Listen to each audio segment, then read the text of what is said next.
Muito bem, estamos aqui de volta para mais uma aula da nossa Escola Bíblica Dominical com a revista da CPAD.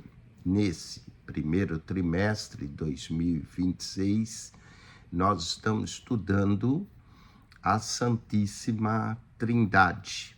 E hoje, na lição de número 3, iremos abordar o Pai enviou o Filho. O título da nossa lição é O Pai enviou o Filho. Em 1 João, capítulo 4, verso 9, é o nosso texto áureo.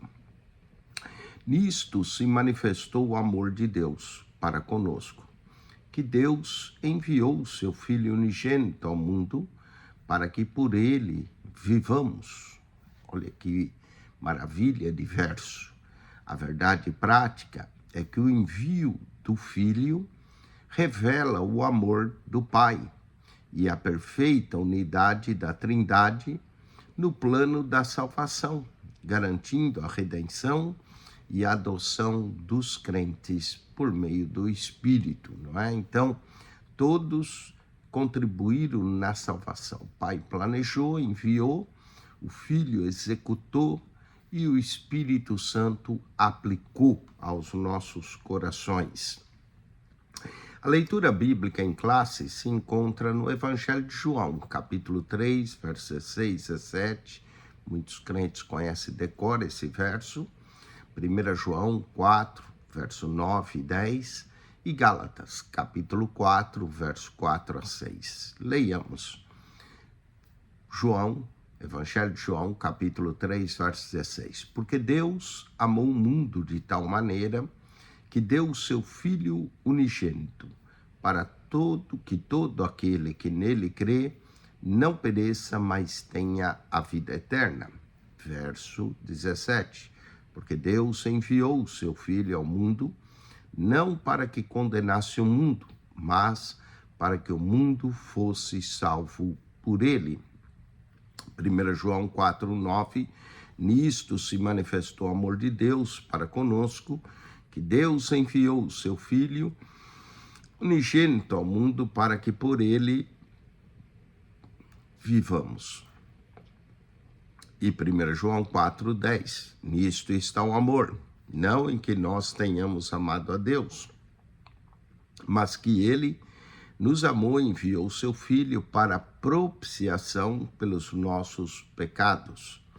Gálatas 4, 4. Mas vindo a plenitude dos tempos, Deus enviou o seu Filho, nascido de mulher, nascido sob a lei, para remir os que estavam debaixo da lei, a fim de recebermos a adoção de filhos.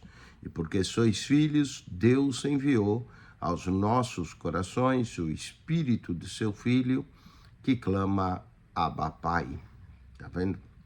Nós temos aqui, então, vários versos que fala que Deus enviou o Filho.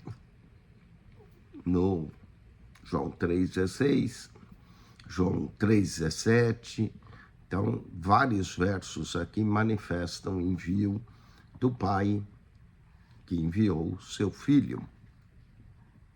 Vamos ao comentário da nossa lição, começando pela introdução. No plano eterno da redenção, o Pai é quem envia o Filho para salvar o mundo. Esta verdade está revelada nas Escrituras e é a manifestação do amor do Pai e reafirma também a unidade e a missão da Santíssima Trindade na salvação do ser humano. Nessa lição, nós vamos ver como o envio do Filho unigênito de Deus, que nós chamamos de segunda pessoa da Trindade, mas só chamamos assim, não quer dizer de subordinação, mas sim, estamos falando de segunda pessoa apenas por uma ordem didática, Pai, Filho e Espírito Santo. Então, a segunda pessoa da Trindade, o Filho, revela em profundidade a suprema expressão do amor de Deus Pai. E a plenitude do tempo, veja que vindo a plenitude dos tempos, Deus enviou seu Filho, conforme Gálatas. Essa plenitude do tempo foi a plenitude para a redenção e a obra perfeita da Santíssima Trindade na salvação do homem. Portanto, toda a Trindade participou da salvação. A palavra-chave dessa lição é o envio, né? Esse envio, esse Siloé de Deus, que é a palavra Siloé quer dizer enviar. Então, o envio. Vamos, e o apóstolo é o enviado, né? Vamos ao envio do Filho e o amor do Pai.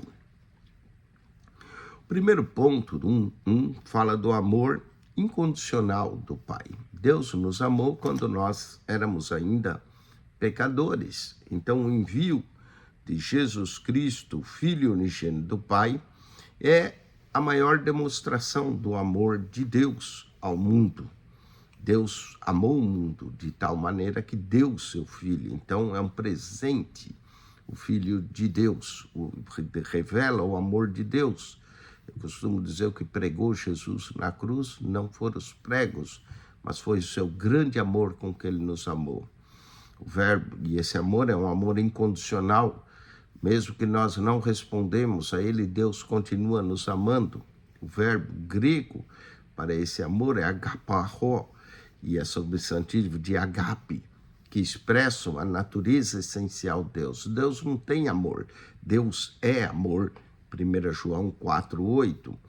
E esse amor busca o bem-estar de todos, Romanos 15, verso 2. Conforme nos é mostrado acerca de Deus, que manifesta um interesse profundo e constante desse ser perfeito, Deus, para seres completamente indignos, nós, pecadores. Esse amor ensina que o amor de Deus não foi motivado pelo mérito humano, nós não merecíamos, por isso entra a graça, favor imerecido. Ele amou o mundo rebelde e perdido, enviou o seu Filho, não para que condenasse o mundo, mas para que o mundo fosse salvo por ele. João capítulo 3, versículo 17. Esse amor alcança toda a humanidade e ele é um amor incondicional, plenamente gracioso. Quer dizer, não há merecimento da parte do ser humano, sacrificial e um amor absoluto. Efésios 2, 4 a 5 nos fala desse amor profundo. Vamos à iniciativa soberana de Deus. Desde a eternidade, antes mesmo da queda do homem no jardim do Éden, Deus traçou um plano de redenção em Cristo. Esse plano foi antes da fundação do mundo, de acordo com Efésios 1, 4 e 5. Mesmo anterior a essa fundação do mundo, o Filho de Deus já estava destinado para a nossa salvação. 1 Pedro 1, 18 a 20. Deus, em sua soberania e em seu imensurável amor, tomou a iniciativa de enviar o Salvador, cumprindo assim seu eterno propósito de redenção. Efésios 1, verso 9. As Escrituras ratificam que o amor divino antecede qualquer atitude humana. Deus nos amou antes mesmo de nós o amarmos, antes de nós respondermos.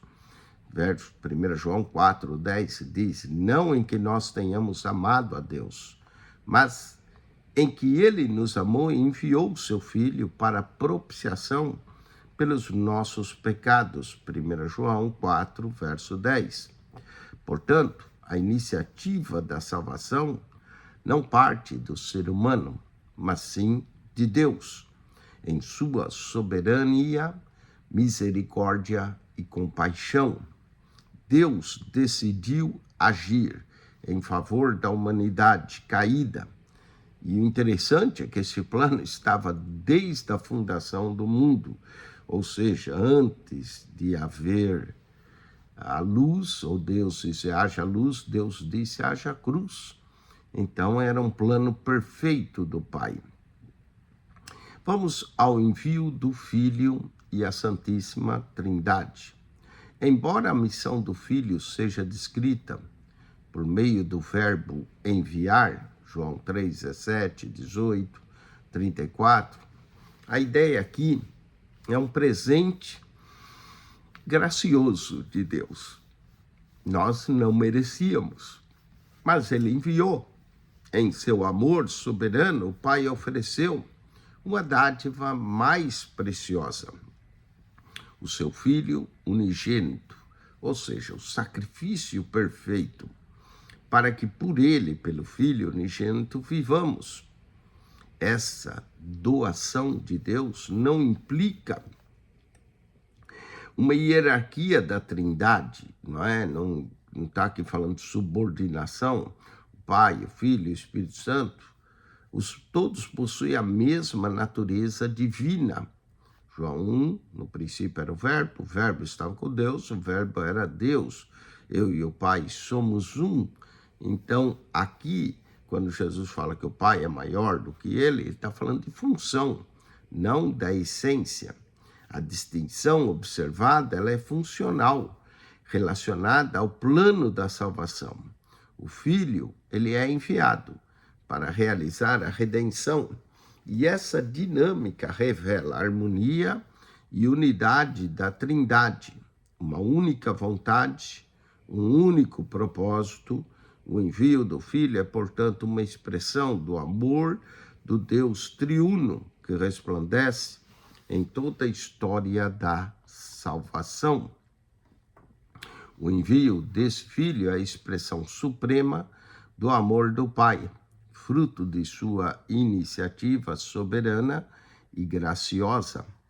Vamos ao ponto 2, o Filho e a plenitude dos tempos. Paulo diz que, vindo a plenitude dos tempos, Deus enviou o seu Filho, nascido de mulher, nascido sobre a lei. Vamos à preparação e entender isso, essa preparação histórica e religiosa que houve para o envio de Cristo. O envio de Cristo não foi um plano improvisado, mas tinha um desígnio eterno, cumprido na plenitude dos tempos, ou seja, no tempo certo. Indica que a vinda do Messias se deu num tempo pré-determinado ou determinado pelo próprio Deus Pai. A Trindade, em perfeita sabedoria e harmonia, determinou esse momento exato na história da execução desse plano redentor. Historicamente, o domínio romano construiu estradas, rotas comerciais e contribuíram muito para a disseminação do evangelho. Havia um único império, essa união do império, estradas, tudo isso fez com que o evangelho pudesse ser disseminado. Também outra coisa unificadora, a cultura grega, que unificou o mundo por meio de uma língua, o grego koiné, que era falado por todo o império, tornando assim possível a escrita do Novo Testamento numa língua conhecida, popular. Até a tradução do Antigo Testamento do hebraico para o grego, chamada Septuaginta, se deu aí. No judaísmo, apesar da rejeição dos líderes entre o povo, havia uma grande expectativa messiânica. Ela estava elevada, eles aguardavam o Messias, Lucas 2, 25 a 38. E isso sinaliza que Deus preparou todo o cenário da história, da cultura greco-romana. O momento certo é essa plenitude. O cenário estava preparado para a chegada do Salvador. Deus mandou o seu Filho no tempo certo. Paulo diz que, vindo à plenitude dos tempos, Deus enviou o seu Filho, nascido de mulher, nascido sob a lei. E esse é o ponto 2 aqui, nascido sob a lei. As Escrituras afirmam que o Filho veio, nascido de mulher, nascido sob a lei. A expressão nascido de mulher reafirma que Cristo assumiu nossa natureza humana. Hebreus 2,14, Filipenses 2, 7, 8, ele encarnou, ele experimentou as fraquezas humanas, exceto, claro, o pecado. Ele foi tentado em tudo sem pecado, mas também cumpriu uma profecia de Isaías: eis que a Virgem conceberá e dará à luz a um filho, mostrando que sua vinda foi uma obra soberana de Deus. A declaração nascido sob a lei significa também que Jesus cumpriu todas as exigências da lei mosaico, como ele diz que não veio tirar nenhum jota ou tio até que tudo se cumpra. Ele foi o único homem a cumprir plenamente a lei de Deus, sem transgredir em momento algum. 1 Pedro 2, 22, sua vida de obediência foi necessária para que pudesse oferecer esse sacrifício perfeito em favor dos pecadores, e agora ele vive para interceder. Sua ressurreição é prova que o sacrifício foi aceito, e agora ele vive para interceder por nós. Hebreus 7, 26 e 27. Vamos à adoção de filhos. A obra do Filho de Deus não apenas trouxe perdão para a humanidade, mas também nos concedeu a posição de filhos adotivos. Gálatas 4, verso 5. Cristo é o único Filho de Deus por natureza, o Filho unigênito que estava no seio do Pai. Os crentes se tornam filhos por adoção. A prática da adoção não fazia parte de um sistema legal judaico, mas era bem conhecida entre os gentios. Paulo enfatiza que foi do agrado de Deus Pai inserir no plano da salvação que os salvos fossem adotados como filho. E para isso nos deu o espírito de adoção, que habita e habilita os salvos a clamarem Abba Pai. Gálatas 4, 6, Romanos 8, 17. Esse termo aramaico, Abba, com pai, quer dizer papai, empregado na interação entre o filho e o pai, indica respeito, confiança, intimidade. Marcos 14, 36. Essa adoção, intimidade, é aplicada pelo próprio Espírito Santo. Romanos 8, verso 15 a 16.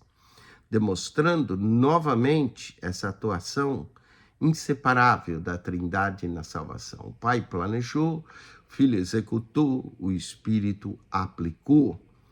Vamos a sinopse, tópico 2. Na plenitude dos tempos, Cristo veio ao mundo, cumprindo as profecias, proporcionando redenção e adoção como filhos de Deus. Vamos ao terceiro e último ponto da lição: a Trindade no plano da salvação. Primeiro, a vontade do Pai realizada pelo Filho, a perfeita obediência do Filho. O Filho veio ao mundo para cumprir a vontade do Pai.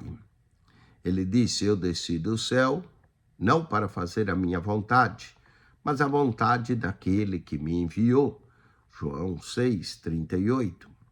Essa vontade, segundo Cristo, é que nenhum daqueles que o Pai lhe deu se perca, mas tenha a vida eterna. A obediência de Jesus é perfeita, revelando plena submissão ao Pai. Ele mesmo testifica: porque eu faço sempre o que lhe agrada. João 8, 29. Essa obediência alcançou o clímax na entrega voluntária de sua vida, por amor, sendo obediente até a morte e morte de cruz. Por meio de sua vida sem pecado e morte sacrificial, a justiça de Deus foi plenamente satisfeita. Em Cristo vemos a expressão sublime da obediência, do amor e da unidade perfeita na Trindade. Vamos à mediação exclusiva do Filho. O Filho é o único caminho de acesso ao Pai.